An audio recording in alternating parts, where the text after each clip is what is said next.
think we're good. We're ready to go? Wonderful. Well, thank you so very much for inviting me back to talk to y'all, your group. This is, I'll give a brief intro and I'll let her do the rest. But this Miss Anne-Marie Martin with Partnership for Drug-Free Community. I don't know why I can't think of that correct way. But she's presented last year.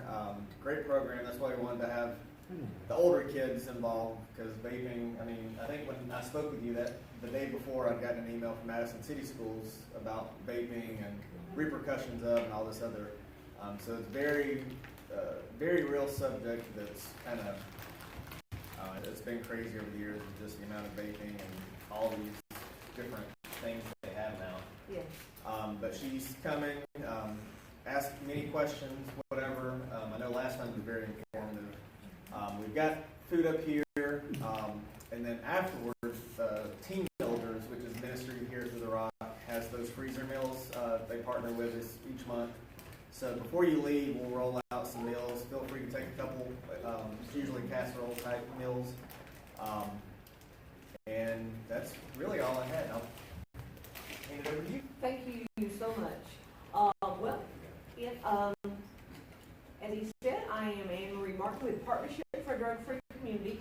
Our program is funded by the Alabama Department of Public Health. We've had vaping tobacco prevention grants since, let's see, we got our first one in 2018 when the pandemic really came to public health awareness, because over the years, the National Youth Tobacco Survey had been showing a very slow, steady decline in tobacco use among teenagers. Then vapes came along and it went through the roof, and everybody was like, what is this? What's going on here? Now, our program is fueled by Stanford University Medical School, their tobacco prevention toolkit, and we keep the researchers at Stanford provided most of this information. And so what we do is we go into schools and we ask kids questions and share facts with them, and we do the same with adults. So what I would like to ask you, and raise your hand if you'd like to ask, why do you think young people like to use vapes? Anybody have any idea? Yes. I think it's cool, and it comes in fun flavors. Absolutely. Those are two reasons. Every time I ask kids, that's what they say. They think it's cool, comes in fun flavors. They also tell me that there's some peer pressure involved. And then I'll ask kids, what do you think is the percentage of young people, teenagers in the state of Alabama who smoke or vape? Anyone like to throw out? 60%. I was going to say 40, 45. 70. I think like they're 20 years old. 25%. So, I mean, it's not the majority, but that's a lot more than it was before vapes came on. So, that means 75% of the kids in Alabama choose not to smoke and vape. So why do you think kids choose not to? Anybody? Yes. Worse than a cigarette.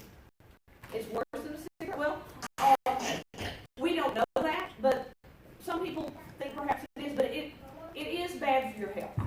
That is one thing. In fact, I had a young lady at Liberty Middle School a couple of weeks ago say, I want to have a future, and that's it. One thing we'll ask kids, who here likes to play sports? Anybody in here like to sing? Either in the choir or in the shower? Anybody like to dance? Anybody playing musical instruments? I play French horn, Mark's in the band. Got to have a lot of air to get a good sound out of a French horn. So, all of these fun things do, you're not going to be able to do that very well if you have problems with your lungs, your heart. And so we're going to show you what Juuls and Puff Bars and Pops and all these other types of electronic cigarettes can do to your heart, your lungs, your whole body. Juul, has anybody in here heard of Juul? Well, it would be strange if you hadn't, because they hit the market and they really, really fueled the just explosion in use of these cigarettes. They came out, as you can see, it looks like a long USB stick. And at first, teachers would see them in classrooms, and that's what they thought it was. Kids were using these things, and they thought, oh, this is just an electronic device. This is a tobacco delivery system. But it is. And the little pods there, the different colored pods, they were different flavors. Now, Juul is now limited to only tobacco flavor and menthol, but at first they had all kinds of fruity flavors. They had creme brulee, they had fruit medley, all kinds of things. And they said, oh, we're not marketing to kids with our fruity flavors and candy flavors. Then in early 2020, there was a new regulation that limited Juul and some of these other non-disposable vapes. I mean, you throw away the little pods, but the device itself you recharge and keep. And so they limited their flavors. Immediately, we have all these disposable systems that used a synthetic type of thing, and so they didn't fall under the regulation. Pops and Puff Bars, they come in literally any flavor you can think of. So, big tobacco, big vape, they want to deliver as much nicotine as possible in the most non-invasive way so they can addict their customers. That's why they've introduced flavors that attract young people, and they've been trying to downplay the harms of these flavors. And they've used marketing strategies like social media known to attract young people. We're going to talk about all these things. Juul came out and they said, we are not big tobacco. We're an independent company on a mission to eliminate cigarettes. That was not true. Juul is big tobacco. The makers of Marlboro cigarettes invested $12.8 billion in Juul labs because they know vaping is the wave of the future. And all these flavors, they're attracting young people. What big tobacco knows is that the vast majority, it's close to 90% of adult smokers started smoking before they were age 18. And that's because young people's brains are still developing. Much, much easier for them to become addicted to an addictive drug like nicotine. So, again, we talked about these pod-based systems. And Juul, Fix, all of these others, these are non-disposable. Pops and Puff Bars, they're all pod-based systems. It's just that the ones like Juul and Fix, they have a separate thing that you throw away. But the Pops, the Puff Bars, they're also pod-based systems, but they're all in one device. It's all put together. And any pod-based system contains a whole lot of nicotine, and it's a very, very strong form of nicotine. Older e-cigarettes, these refillable tanks, they use free-based nicotine, which is not quite as strong as salt-based nicotine. It's in the Juuls, the Pops, and the Puff Bars. 41.3 to 68 milligrams of nicotine compared to 25. So what this does is it gets somebody addicted much quicker. In fact, Juul boasted about this. Juul said that they were giving users as close to the same nicotine hit as you would get from a traditional combustible cigarette as possible. And, we had some figures on that. I mean, very, very, very close. So, one pack of cigarettes contains 20 milligrams of nicotine, about 1 milligram per cigarette. If somebody uses one Juul pod, and this can vary a little bit, but researchers looking at different Juul pods and also getting information from the Juul website, it can be up to 2 packs of cigarettes in one Juul pod. One Puff Bar, these are Puff Bar and Pops, these are the disposable kind, and these are the ones that come in every possible flavor. They're very, very, very popular among teens. 2.5 packs of cigarettes. So, mean, if you think of one unit, if I get a Coca-Cola, even if it's a large one, I think about that as one unit, even though it may be 2 servings and I need to divide it. Well, if you're puffing on one of these things and you're kind of thinking about that as one unit, and you use all of one of those in one day, you're getting a very high concentration of nicotine and all these other chemicals. Swarin Bagon pod, 90 cigarettes worth of nicotine in one big pod there. Well, how long would it take? One, say far the one on the right, would that be something that would be used in one day typically? I don't know. It would depend on the user. I mean, if someone, here's a story out of the news from the first full year that we had this grant in 2019. There was a news story about a young man. I think he was up in the New England area, but he was right at 22 years old. He had been vaping since he was a senior in high school. He had a 2-joule pod a day habit. And I think he was maybe a computer programmer or something, but he was able to sit all day and puff on his joule. He had a massive stroke at age 22. So sometimes what we're having it's not like somebody using maybe one cigarette, going outside, taking a cigarette break and coming back in. We're finding that the way people use e-cigarettes is longer duration, and if they don't really know how much nicotine is in it, they might be using, a puff bar, use it all day if they can. If they're in a place where they can use it. Now, of course, kids in school, they have to go to the bathroom or hide or do whatever, but there's a lot more nicotine in these devices than people realize. Is the one on the right, is that a fairly new The brand? Swarin, I've never heard of that. it's actually older. It was out when Juul was. It's not as popular among kids because it's a lot more expensive. The ones, right now, the ones that are really, really popular among kids are the pops and the puff bars in this type. Like the third one right here, because they come in all kinds of flavors and they're not being regulated flavor-wise yet. And and by the way, one of these would cost about the same as one pack of cigarettes. So that's one thing, that when Juuls first came out, they were much more expensive. Kids were getting them anyway, but they were more expensive. But pops and puff bars, there's really not a financial incentive for them not to use it. So. I'm glad I don't know the answer to this. How much does a pack of cigarettes cost? I had to look it up. And we're talking like $5 or $6, that you can get it for about $5 or $6. And so, 10.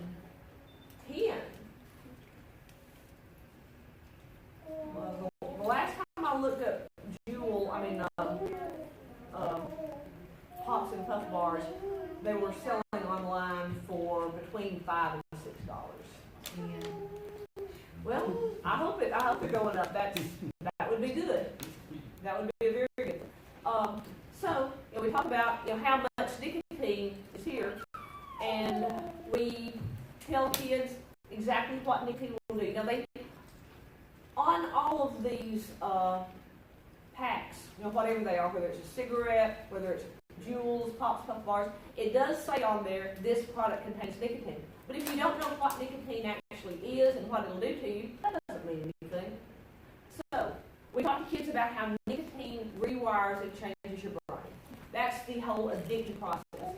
And you're much more likely, if you were teenage years, early 20s, your brain is so much more susceptible to nicotine and other addictive drugs, rewiring and changing your brain where you think you have to have it to survive.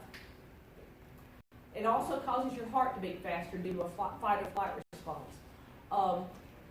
Early this year, back in January, we were working with a local university to do a program there, and we found out about a young man who was vaping and had a heart attack. This is a college student. He was in honor society, but he was vaping, and with all that nicotine overworks your heart. You know, a lot of people think, with cigarettes, it's lung issues, heart attack, that's a big one too. And of course, it does damage your lungs, causes trouble breathing. It even increases acid reflux. One thing about nicotine, it hits every single system in your body, and it hurts every single system in your body. So, Excuse me, real yes. So the kids have plowed through their food apparently, so we're going to take it over there. Does anybody else want anything? Oh, let me grab one. I walked in late. Usually it's the opposite, but I guess they're extra hungry tonight. Oh, okay. Well, my two already had the pizza. I figured I'd interrupt instead of them coming in and just taking the food and be like, what happened? Okay, no, don't eat it. Go ahead.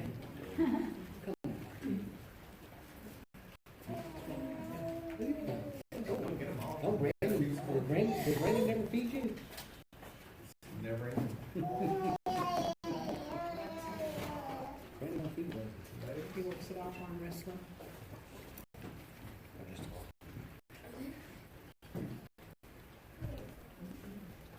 Sorry about that. That's okay.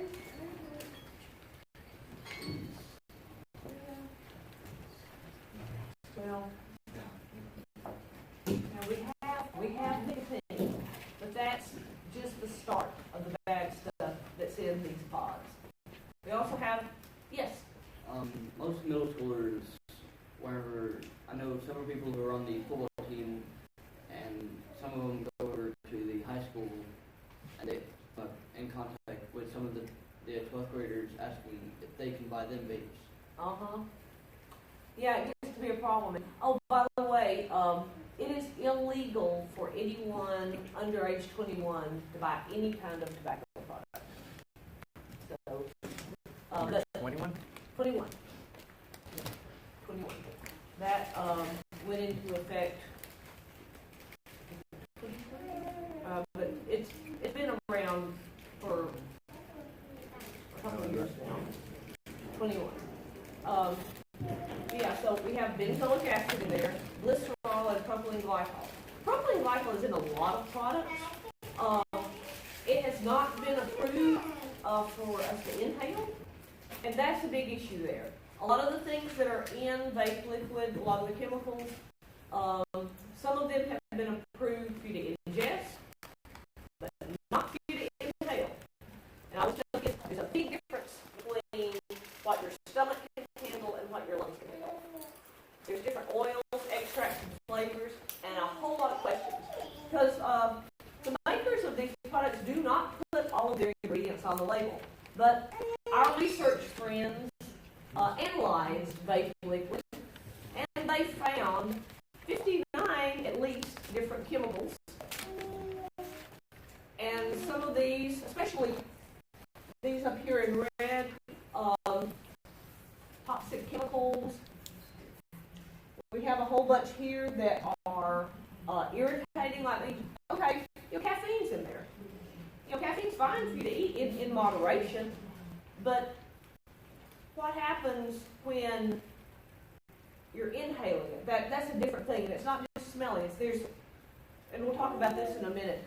The way these chemicals are delivered into your lungs makes it a big problem. Again, more of these, they can irritate your lungs, irritate your airways. Some of these chemicals have been shown to cause scarring in the lungs. Some of the scarring is permanent. Glucan, which is a microbial toxin, has been found in Juul's vaping liquid, can cause long-term lung damage. Again, inflammation, but it doesn't stop with inflammation. Now we have that. I'll ask kids, who knows anybody who has asthma? And a bunch of kids raise their hand. They'll say, I have asthma, or I have a friend who has asthma.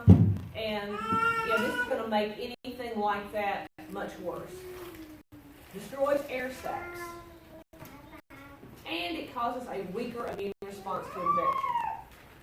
Early in the COVID pandemic, researchers found out that people who smoke and vape are much more likely to catch the virus and, of course, catch anything else, and have a worse health outcome because of a weaker immune response. And if your lungs are irritated and inflamed, they're just not going to work as well. And this aerosol, and that's what the smoke is, it's an aerosol. It impairs blood vessel function. Causes blood vessels to be a lot stiffer, impedes the flow of blood throughout the body, and it increases your risk for blood clots. That's also something that medical researchers found with COVID-19. Increases your risk for blood clots. So if somebody is smoking and vaping and they get COVID, that just increases the risk even more. And like I said, it is not just water vapor. We call it vape. They call them vapes. It's vaping. It is not water vapor. This is something that kids don't realize a lot of times. It's actually an aerosol. And I'll ask kids to tell me an example of aerosol. Anybody used any hairspray today, or if you use spray paint? The thing about an aerosol is that it's a gas that has tiny particles suspended in it, and when you spray that aerosol, it leaves a residue behind. So that vape cloud, that aerosol cloud, it leaves a residue behind. And if you're standing next to somebody who's vaping and you breathe it, you're getting all of that stuff too. You're getting nicotine. You're getting heavy metal particles. Minute, microscopic heavy metal particles that are leached from these metal devices themselves. Other ultrafine particles in your lungs. Cancerous chemicals and volatile organic compounds. All of these things are in that vape aerosol. It's not there either. Third-hand aerosol. Somebody has been vaping in a car, vaping in a house. The residue is going to be on everything. So, if you touch it, if you get it on your hands, it can cause skin irritation. If you rub your eyes or rub your nose, again, it can cause irritation. And it's especially a problem, say, in a household where there are small children and pets. Early in the vaping epidemic, we had problems with small children ingesting the liquid. Like early on, I showed you a refillable type of pink electronic cigarette. People would buy bottles of liquid and refill it before Juul became so much easier to deal with. Well, kids might see a little bottle of something that said cherry flavor or chocolate, and they would drink that, and it would poison them. They have calls to poison centers. Actually, we're seeing that not quite as much a problem as far as kids drinking the liquid now that the pops and puff bars are a lot more popular, and people are not using the refillable type of vapes quite as much. And menthol. So we talked about flavors. Vapes have, the disposable vapes, thousands of different flavors.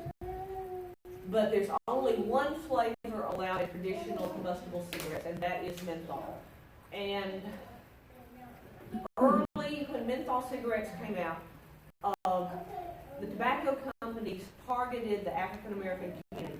They would go into predominantly black neighborhoods with vans full of menthol cigarettes and hand them out for free. They also had a targeted ad campaign showing beautiful people having fun and being cool. In fact, I got a recent book from a professor who's looking into this, the history of it. It's called Pushing Cool. And what the big tobacco companies did pushing menthol cigarettes to African Americans, it's the same playbook that they're using now, pushing vapes to teenagers. The same thing. All the flavors. Of course, they have many more flavors than menthol. They, it really thousands and thousands. That's why health advocate organizations are really pushing to regulate the flavors. Because we talked earlier, there are a lot of reasons why. Yeah, and I will take any and all questions at the very, very end. There are a lot of reasons why kids might choose to vape. Because they want to be cool. They might be dealing with stress. But one of the very biggest ones why they choose this, because of the flavors. They don't taste bad. That's the really, really big difference between traditional combustible cigarettes and vapes. They don't taste bad. They don't make your breath nasty. And that kids can, they can smell cigarettes. They know that this tastes bad. They think, okay, yeah, this is not great, not cool. There was a stigma associated with using traditional cigarettes. But this, doesn't taste bad. The flavors and this intense type of liquid nicotine is a little bit less harsh on the throat than regular combustible cigarettes. So they have done everything they can to make it easier for kids to start using these, without it doesn't taste bad.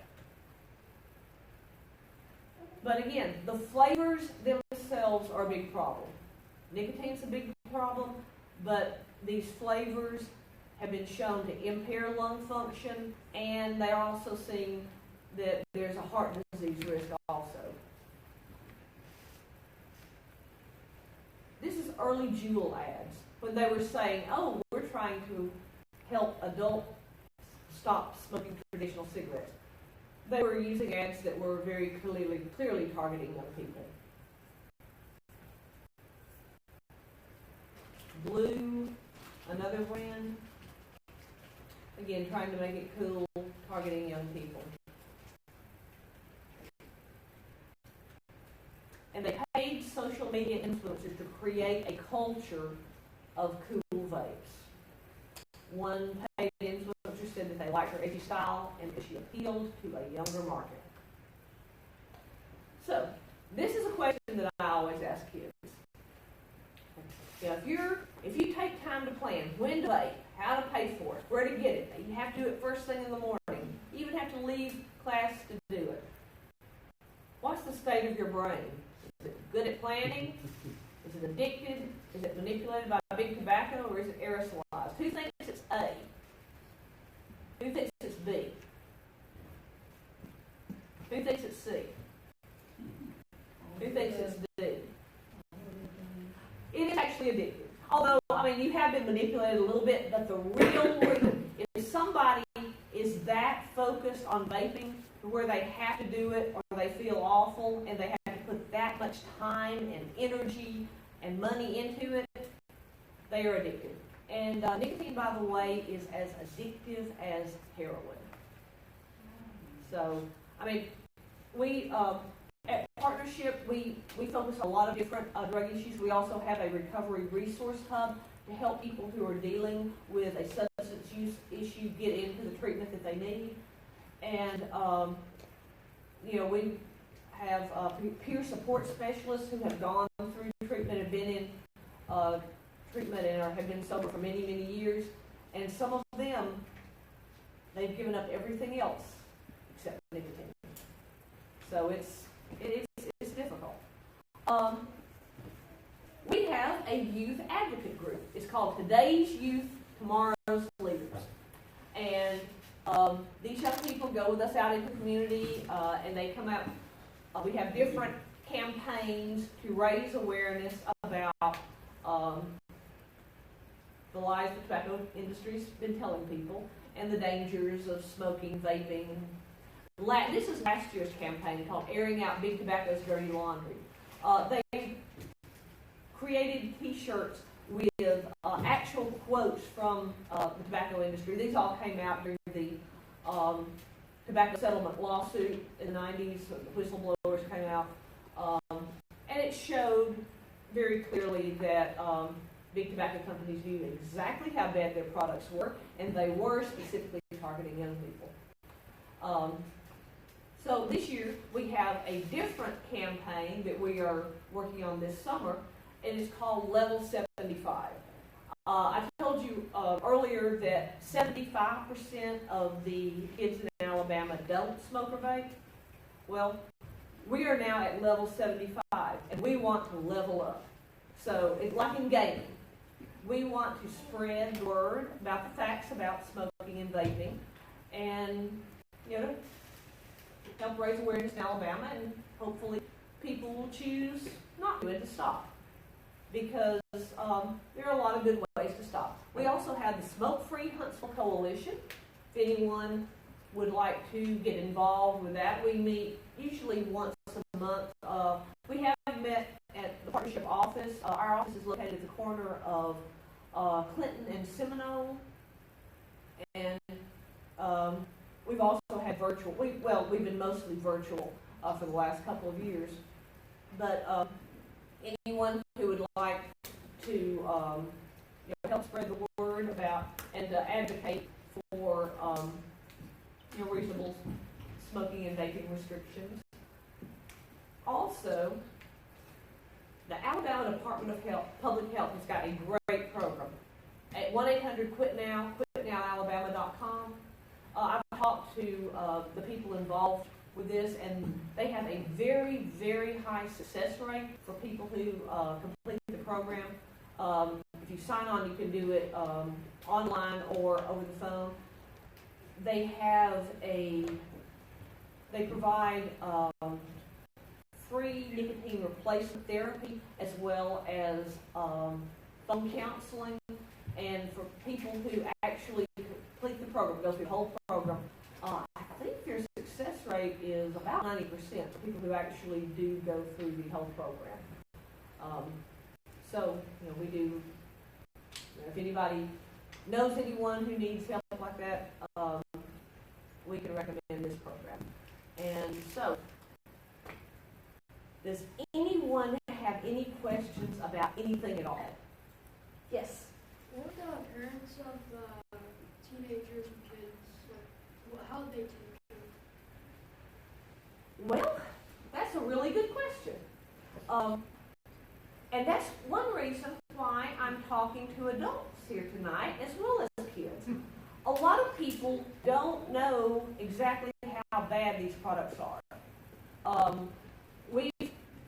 One thing we do, we try to get out any kind of community health festival or fair. We try to talk to as many people as we can in as many venues as possible.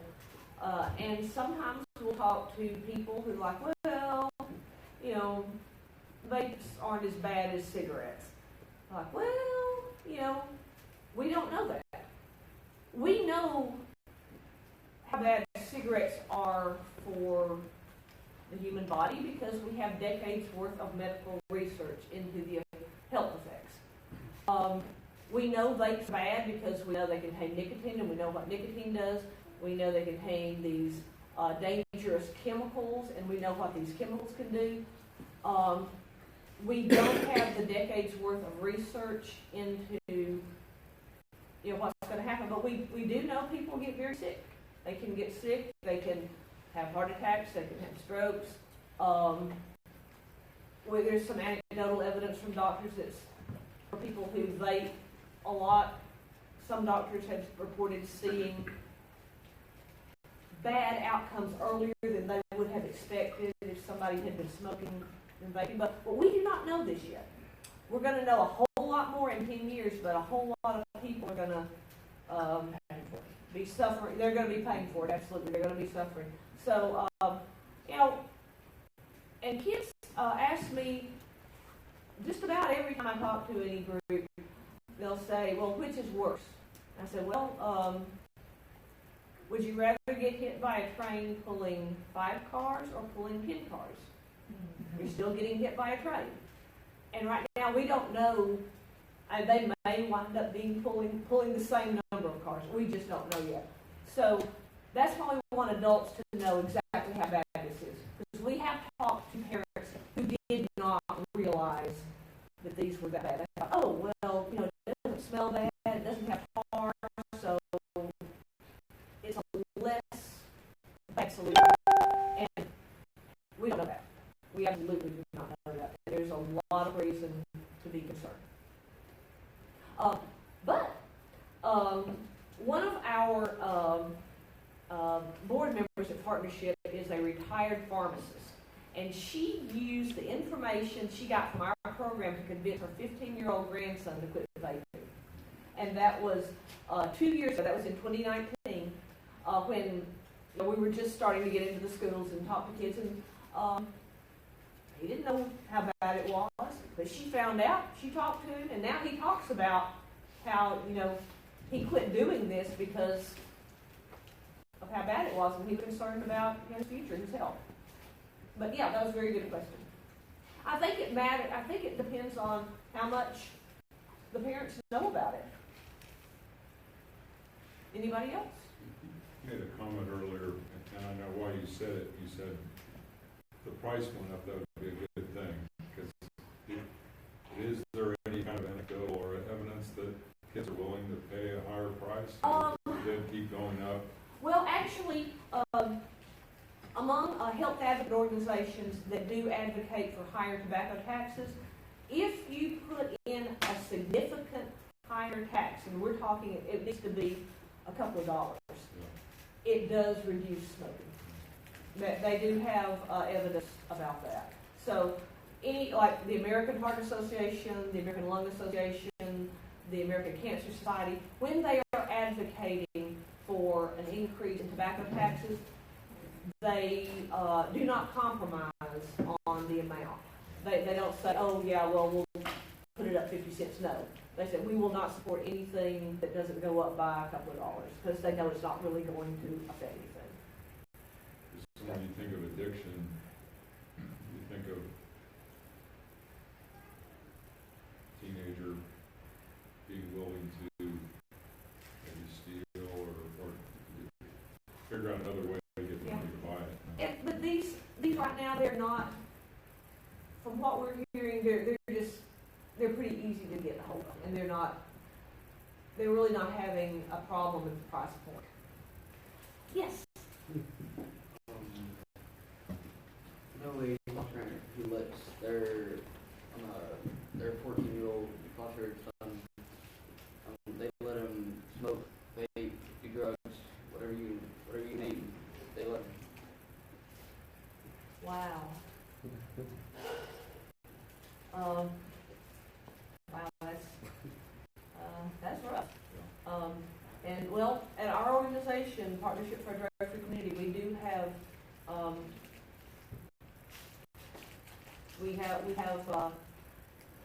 ways to help people get into treatment programs. We can provide assessments that enable people to get into, if they don't have insurance, they can get a state assessment and get into a program where they don't have to have insurance. So we're trying to help with that.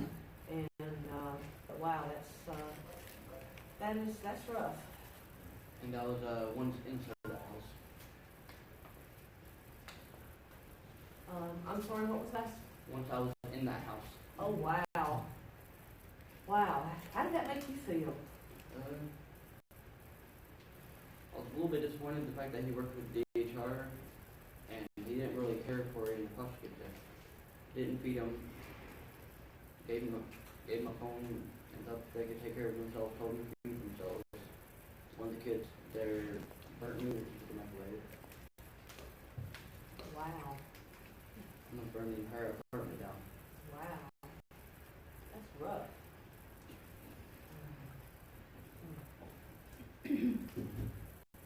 Thank you for sharing that. Does anybody else have any questions, comments at all? This is a stupid question, I'm sure. No, if it's an honest question, you some questions. I don't really understand how it works. Okay? You know Well, what I'm saying? If it's a liquid, but how do you? My understanding is, because I've never seen one in action, because I don't, I mean, won't be obviously around. I haven't either, so I don't understand how they You work. turn it on the, let's see, in fact, let me go back. I mean, it's got to be charged, and that means it must have to have a It has- motor it or has a something in battery. it that It has a battery. And oh, and yes, sometimes the battery pulls that explodes. liquid through a device that actually aerosolizes it. Is Yeah, that I what think you're saying? it Aerosols it. Yeah, so so it's like so Aerosolizes the same it, kind yes. of thing that a spray can would have in it, It, except that it's triggered by sucking on it, right? I mean, like a It- little fan. Or, I mean, I don't know. it, okay, here we go. These devices, and again, this is Jewel and Fix, and the Pops and Puff Bar are all one piece, but they have Right, all of right, this right. stuff in it.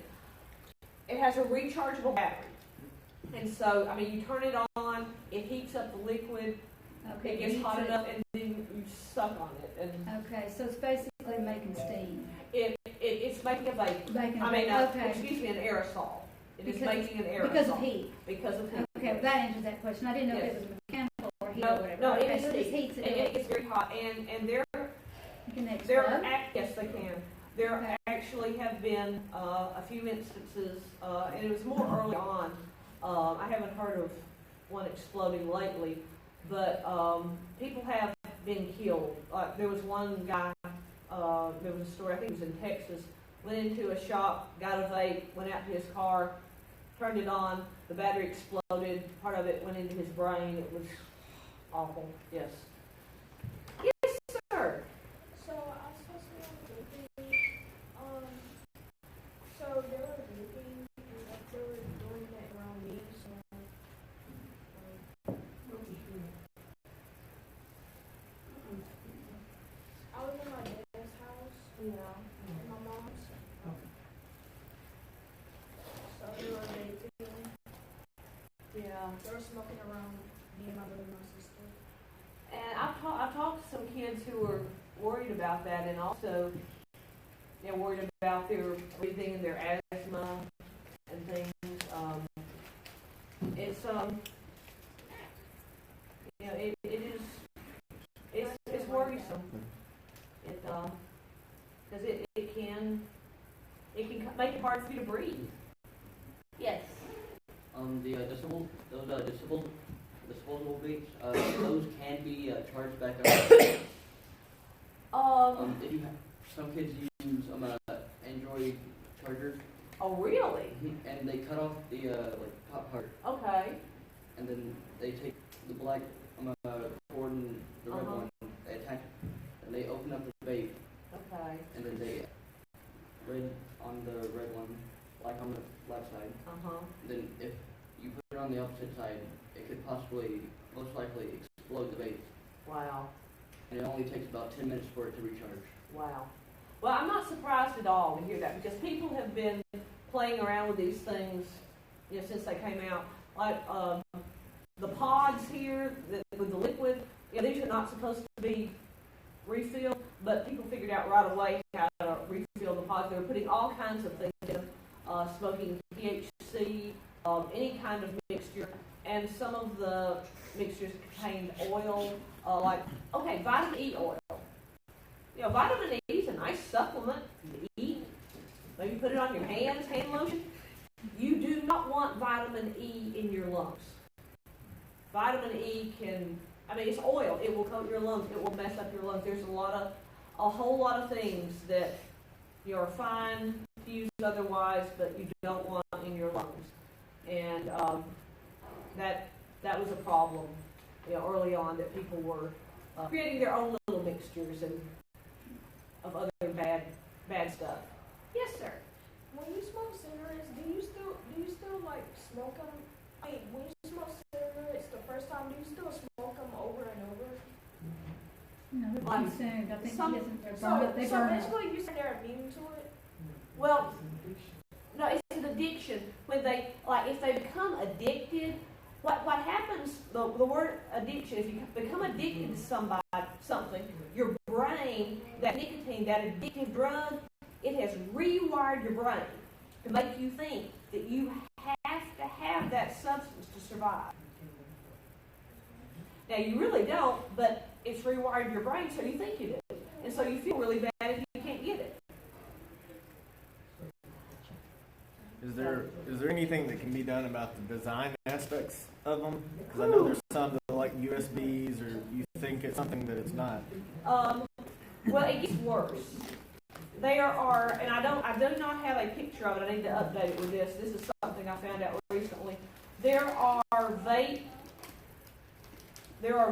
that actually look like markers, like pens. I was talking to a group of staff members at Boys and Girls Club, and they were telling me, yeah, we're seeing in schools, kids with these things, and it's actually a vape, but it looks like a pen that you write with. And some of them even are pens that you write with, but still are vapes. So I looked it up, and I'm like, this is crazy. So companies are coming out with ways to deceive people about this. And until we get stronger regulations, they're going to keep doing it. And I think probably the most effective way to go at this is through flavors. I don't know if any of you heard in the news about current efforts to eliminate the flavor menthol from traditional cigarettes. The FDA is looking into that, and a lot of health advocate and civil rights organizations are trying to get that done in the country right now. So we're also thinking with vapes, like anything else, if we can eliminate the flavors, that's going to make them a whole lot less attractive to kids. And that'll help right there. If we can just get that regulation in, and then we can work on other things. Yes, you asked. So, is there like a way to undo like the wiring the fungal does to your brain? Well, you have to stop using it, and it takes a while. It takes a while. Like with the Alabama Department of Public Health's smoking cessation program, what they do is they have nicotine patches or nicotine gum, and you slowly wean yourself off of it, and also you go through therapy. But it takes a while, and my understanding is it's very difficult. But you can do it if you want to enough, because I talked about our teen advocate group today. She's tomorrow's leaders. One of our young men this year is a football player for one of the local high schools. I think he's the quarterback, and he gets so frustrated because some of his teammates are vaping, and they were getting ready to do a drug test, and he was so frustrated. He said, all these people aren't going to be able to play because they're doing this, and so we want people to be aware of, if you choose to do this, it's going to keep you from doing a lot of things that you really like to do, a lot of fun things, and it's going to hurt your health long term. And Long term. The first question you asked, why do teenagers and kids vape? I think it's one of the reasons is because their friends do it. Absolutely, there is peer pressure. Peer pressure involved. Yes. Can you put, like, some people put, like, drugs and candy together? I don't know why they eat candy like that, but some people put drugs and candy. Yes, that's. And I'm confused why they do. I don't know myself, but I think I guess that's just their way to get high. And so if they're addicted to that drug, they're trying to find different ways to use it. Yes.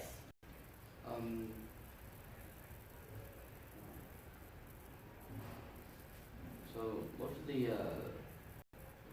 if you go to a middle school or a high school and talk to the coaches, then they can probably give you more information on like some of their previous athletes.